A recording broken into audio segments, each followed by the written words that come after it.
She vanished when you needed her most, ghosted you, ignored you, acted like you never existed. But the moment you stop thinking about her, the second your focus turns inward and your value skyrockets without even trying, suddenly she reappears. A "Hey stranger" text, a random like on your story, maybe a voice note with her old flirty tone. Why now? Why not when you were breaking? Let me tell you something hard, something very true. She didn't come back because she realized your worth. She came back because she felt your absence.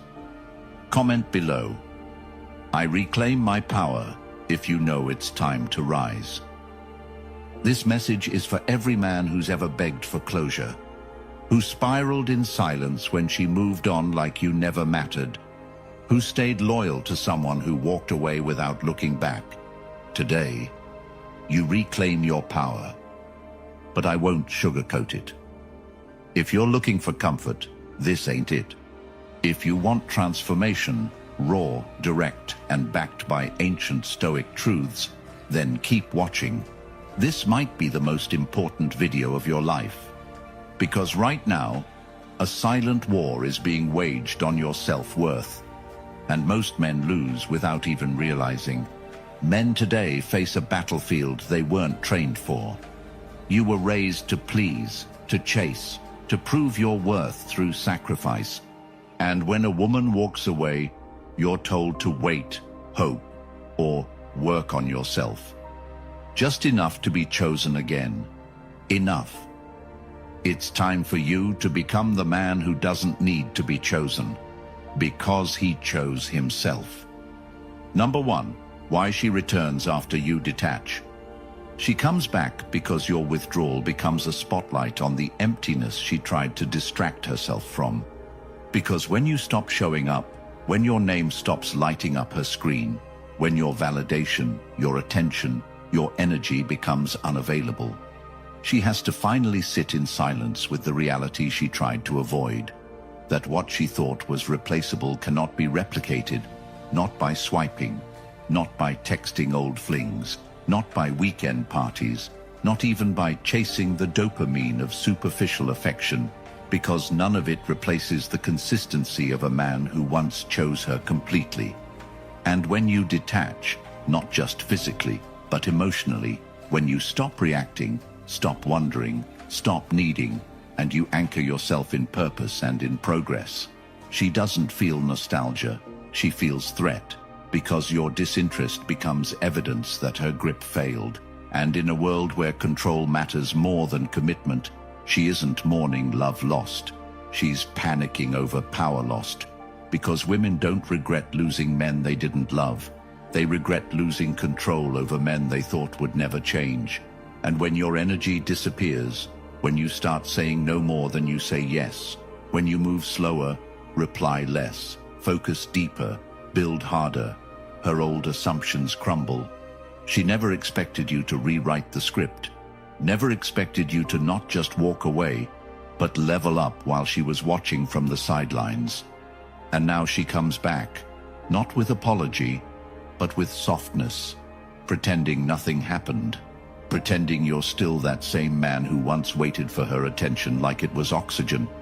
But now you breathe without her.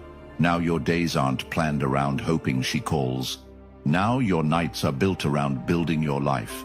And that scares her, because the man who no longer needs her is the man she suddenly wants. And not out of love, but out of scarcity.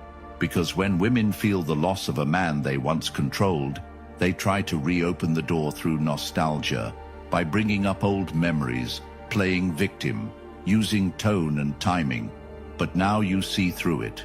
Now you recognize patterns instead of promises. And the more you grow, the less her return excites you, and the more it reveals that everything she's offering is a rerun of the same dynamic you broke free from. And now, your job is not to decode her texts, but to decode yourself, to continue creating a life that doesn't flinch when old energy tries to return wearing new makeup. Because when a woman returns after detachment, your responsibility isn't to entertain her curiosity. It's to protect your progress, And that means saying no with clarity, with poise, with silence that speaks louder than arguments. Because your peace now isn't a gift for others to interrupt. It's your new standard. And the most powerful move you'll ever make is to keep walking when everything in your past tries to convince you to turn back. Because the truth is, she doesn't return out of guilt. She returns out of curiosity, ego, and entitlement. And most men fall for it because deep down, they still want closure. They still want to be chosen. They still want to believe that maybe now she sees their value. But you need to understand this. Closure is a fantasy. Her return is not proof of her growth. It's proof that you've become less accessible, and that's what really attracts her back. Not your emotional depth, not your effort, not your evolution, but your new scarcity. And in a culture where validation is abundant, but genuine connection is rare, your detachment becomes gold. She starts panicking, not because she wants to commit, but because she doesn't want you to give your new energy to someone else. And this is where most men crumble. They hear, "I miss you," and forget every dry reply, every ignored call, every emotional cliff they were left hanging on. They walk back into the same script with the same woman, hoping for a different ending. But if you've done the work, if you've built clarity, not just muscles, then you must see her return for what it is. A test, not a second chance. This is the moment where your boundaries speak louder than your words, where your no becomes a shield, where your silence isn't empty, it's structured. Real growth is when you can stand in front of the person who once had emotional power over you and feel nothing but clarity. When you can remember the pain and choose peace anyway. When you finally say, "That chapter's closed, and I'm not rewriting it." If you're serious about change, not just in love, but in every corner of your life, then act like it. Write down your goals and break them into steps. Go to bed earlier, delete her number and every breadcrumb she left. Block her if needed. Leave group chats where her name pops up. Cut out every woman who manipulates your time and attention, and feed the version of you that scares her, the man who values purpose more than validation.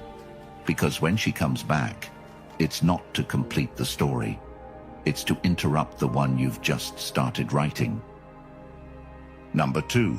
You're not the same man anymore. You are not that man anymore. The one who waited around for her to decide if you were good enough. The one who checked his phone 20 times an hour. The one who sacrificed his dignity for a reply. The one who convinced himself that love had to feel like anxiety and guessing games. Because now you understand something most men never wake up to. That love without respect is manipulation. That affection without consistency is emotional bait. That validation from someone who couldn't honor your presence is the cheapest drug in the world. And the withdrawal from that drug was painful. Yes, but it taught you something real. That your time, your energy, your focus are not for rent. They are investments. And now you invest them with intention. You protect your mind the way a king protects his gates. You stopped following women who sell fantasy and started building a life that's grounded in reality, not reaction. And this didn't come from some overnight decision. This came from sitting with the pain long enough to realize that she wasn't worth the emotional overdraft fees, that no woman is worth the cost of self-betrayal, that love isn't something you chase. It's something you allow to enter the life you've already built for yourself.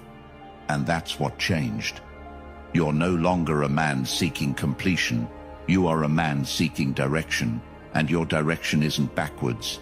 It isn't about making her see your worth. It's about making yourself impossible to ignore because your habits, your results, your structure, your posture, your discipline speak for you.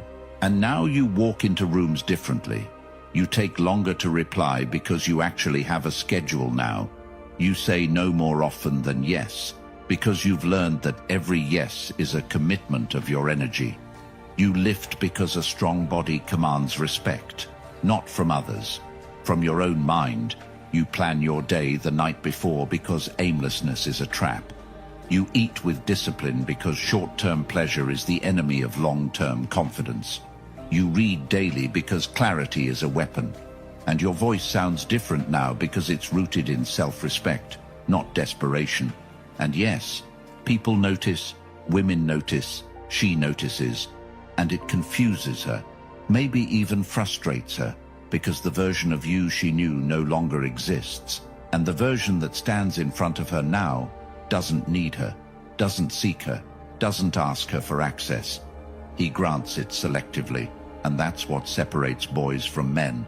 Standards, and now yours, are unshakable, not out of pride but out of principle. Because you no longer give people the version of yourself that bends to be loved. You give them the version that stands firm, even if it stands alone. Because now your self-worth isn't negotiable. It's built through repetition, solitude, rejection, discomfort, and decision. And every time you didn't text her, every moment you chose to hit the gym instead of stalking her socials, every time you closed your phone at night instead of rereading old messages, you were building something most men never do, a backbone, and it's showing in the way you speak, the way you walk, the way you look in the mirror without flinching, because you no longer see yourself through her eyes. You see yourself through the eyes of the man you promised to become. And that shift changes everything. It changes the kind of friends you tolerate, the conversations you entertain, the energy you allow into your space, because you know what it cost you to get here, and you're not about to gamble that for another round of emotional roulette. So you double down on discipline. And that means no more begging for someone's attention, no more lowering your standards just to avoid loneliness, no more allowing women back into your life just because they miss the old version of you they could control. Because you're not a man chasing love anymore. You're a man chasing impact. And impact requires sacrifice. It means giving up the comfort of familiarity for the discomfort of greatness. And most men won't do it. But you are not most men because you've already died once. When she left. When you hit rock bottom. When you realized nobody was coming to rescue you. And that version of you, the needy version, the soft version, the confused version, he's gone now. And this new man, you, is operating on clarity, simplicity, and standards. And from this point forward, every decision you make should scream, I value my time. Because when a man truly understands his value, he doesn't ask to be chosen. He chooses where he invests. And right now, it better be your goals, your body, your purpose, and your future. Number 3. The growth she didn't expect. What she never expected, what most women never see coming, is the kind of growth a man undergoes when he's finally forced to sit in the wreckage of what he thought was love, and realizes that everything he built his identity on was borrowed from a woman who was never truly invested in him. And that kind of awakening doesn't create bitterness. It creates fire, direction, and discipline that no longer revolves around attraction, but around becoming untouchable. And what she didn't expect was that you'd stop waiting for her to change, and instead you'd start changing everything about yourself. Your finances, your circle, your daily rituals, your late-night thoughts, your diet, your sleep schedule, your boundaries, your goals. Not because she left, but because her leaving revealed just how far from your true self you had drifted. And this growth is quiet, methodical, relentless, because now your motivation isn't rooted in proving her wrong. It's rooted in proving to yourself that you were never meant to be the version of you that begged, chased, compromised, explained, and tolerated. And so you began rebuilding not as a man who wants to be loved, but as a man who is building something worth protecting, something too stable to be shaken by emotional breadcrumbs. And the shift is terrifying to her because now when she looks at you, she doesn't see the predictable, passive, emotionally available man she used to manipulate with silence and intimacy. Now she sees someone with a schedule, someone who's unreadable, unavailable, unimpressed. And what she never calculated is that your greatest transformation wouldn't come from healing her absence. It would come from replacing your need for her presence with purpose, clarity, and standards. And those standards are visible now. In the way you walk into a room without explaining your worth, in the way you say no without guilt, in the way you laugh less but mean it more, in the way you prioritize sleep over scrolling, books over arguments, and solitude over drama. And she didn't expect that every time she checks in, she feels more distance, because what once was a man orbiting her gravity is now a man flying on trajectory she no longer understands. And this growth isn't linear, it's layered. You didn't just hit the gym, you hit rock bottom and built scaffolding under your soul. And every day you chose purpose over pain. She lost a little more access to you. And the irony is that she can't even articulate why she feels drawn to you again. She calls it chemistry. She says she misses you. But what she really misses is the control, the certainty, the comfort of knowing you would always answer, always wait, always fall for the same tricks. And now you've changed the locks, not just to your apartment, but to your attention. And that terrifies her because deep down she knows this new version of you is not for her.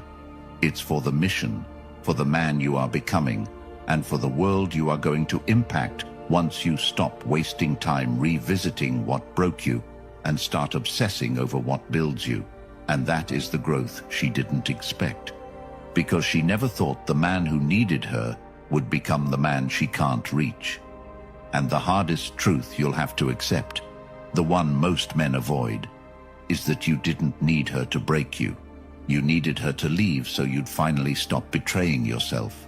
Because you never really grew when she was around. You adjusted, you adapted, you tolerated, and you called it love. But real growth began the moment you stopped waking up with hope for her text and started waking up with a plan, because nothing is more powerful than a man with a plan. And she never saw that version of you, the version that wakes up before sunrise not to impress, but to execute. That goes to the gym, not to attract, but to prepare. That reads, not to escape, but to sharpen. That stacks wins instead of excuses. And now she's looking at you from a distance, trying to gauge if the door is still open, not realizing that the man she's trying to reconnect with doesn't even exist anymore, because your growth didn't just remove her. It replaced your entire identity. It forced you to rebuild from rubble, from silence, from rejection, from absence. And that rebuild produced something she never encountered before, a man immune to her pull. And that immunity isn't bitterness, it's resolve. It's that you've tasted peace, and now chaos doesn't impress you. Attention doesn't excite you. Apologies don't convince you, because you're no longer interested in what feels good temporarily. You're focused on what endures, and that's why your growth unsettles her. Because she can no longer access you through guilt, through softness, through memories, through old jokes, through hints and subtleties, because now you speak in actions, and your absence is louder than any love letter. And the moment you chose to stop negotiating your value and start refining it, she lost her old seat at the table. Not out of spite, but because you outgrew the room she used to belong to. Number 4, level up without her. Leveling up without her doesn't just mean moving on. It means moving beyond the version of yourself that ever needed her approval to feel whole. It means redefining what success means to you on your terms, not through a lens shaped by her preferences, her reactions, or her absence. And this level up starts when you stop trying to repair a bond that was built on your sacrifice and maintained by your silence, because the truth most men will never admit is that they didn't love her. They were addicted to the identity they constructed around being wanted. And when she walked away, it wasn't just her they lost. It was the story they told themselves about what made them valuable. But when you truly level up, you stop building stories and you start building systems. And one of the most powerful systems you can build is the ability to master your own focus. Not just to be busy, but to be intentional, to know what your calendar looks like next week, to know where your money is going before you spend it, to stop using your free time for escape and start using it for elevation, because that's where the real separation begins. When your environment, your attention span, your digital habits, and your decision-making all start reflecting one truth, that she no longer holds emotional currency in your life. And to make that shift real, you need to eliminate every weak access point in your routine. Block the unnecessary notifications. Unfollow the content that keeps you mentally hooked on past dynamics. Stop explaining your growth to people who are still living in circles. Create a weekly self-accountability check where you ask yourself what progress was made, and if the answer is none, then cancel every social hangout that week and build until the silence becomes productive, not punishing, because this isn't about healing anymore. It's about sharpening, about turning the version of you who once needed permission into the version of you who gives himself direction, and direction means structure. Not just waking up early, but knowing what to do when you wake up. Not just journaling, but writing the 3 things you avoid the most and tackling them first. Not just saving money, but setting a date to learn a high-income skill that makes your existence more valuable than her return could ever offer. Because true level up isn't visible on your social media. It's visible in the way you make decisions when nobody's watching, in how quickly you say no to invitations that don't match your future, in how you build your discipline like a fortress where not even your old self gets to stay, and the day she texts again, and she will, your response won't be cruel, it'll be absent, because the man you've become no longer measures progress by how many women are interested, but by how rarely he compromises, and in that moment, you won't feel pride or anger, you'll feel peace. Because the greatest revenge is no longer being accessible to people who only remember your value once it stops serving them. And once you reach this point, where your actions are no longer dictated by reactions, where your life has rhythms instead of emotional spikes, where your goals are built on process instead of people, you realize that the level up is not about being seen, it's about being centered in your values, in your vision, in your standards. And this is where the real transformation begins. When you delete numbers, not out of pettiness, but out of precision. When you decline messages, not because you're bitter, but because you're busy with purpose. When you restructure your day, not for productivity hacks, but because clarity deserves structure. And now your conversations change. You don't talk about relationships that broke you. You talk about systems that build you. You don't explain to your old circle why you've disappeared. You let your progress speak for itself, because at this level, you don't chase connection. You attract alignment, and that means becoming unavailable to any dynamic that requires you to shrink, bend, chase, or dilute who you are just to be liked. And the only way to lock this in is by making your life too big to revisit smallness. Audit your past week. Eliminate the habits that came from a version of you she used to manipulate. Replace mindless scrolling with learning something that scares you. Build relationships with men who don't flinch when you talk about ambition. Install a nighttime review where you list 3 things you did today that your future self would thank you for. And if you didn't, then that night is a lesson, not a failure. And this process builds you into a man who doesn't need reminders that she's watching, because he's too busy becoming the kind of man she can't reach. Not because he's hiding, but because he's evolved beyond recognition. And if you're still here, it means you're not like the rest. You're done playing small, done tolerating half-love, done shrinking yourself just to be noticed. And if this hits something deep inside you, don't let it stop here, because this moment right now can either become just another video you watched, or the beginning of the life she'll never be able to access again. So comment, "I chose discipline," to mark the shift. Then like this video and subscribe. Not for me, but for the thousands of men out there right now, still begging for breadcrumbs, still wasting years chasing validation from women who wouldn't even clap for their growth. And if you want to break the cycle permanently, the ebook that men are calling a wake-up call for the soul is linked in the comments. It's not going to be public forever because some truths are too real to be diluted. Get it now, not next week, because every second you delay this evolution, you risk staying stuck in a version of life you've already outgrown.